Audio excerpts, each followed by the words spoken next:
এই স্বার্থপর পৃথিবী কারো কথা মনে রাখে না, কারো জন্য থেমে থাকে না। কেউ তোমারে মনে রাখতো না।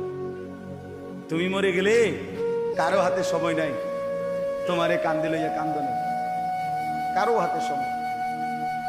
এ বাফেরে দুপুরবেলা জানাজা দিছে, আসরের পরে বাফের জানাজা হইছে, কত কান্দা কানছে জিফুতে।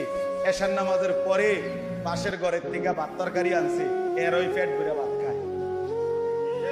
এরা দেখলাম দুপুরে কান্দে অন ভাত খায়, আরো গোস্ত লয়, আরো পারমির মুরগা লয়, তেলাপিয়া মাছ লয়, ডাইল লয়।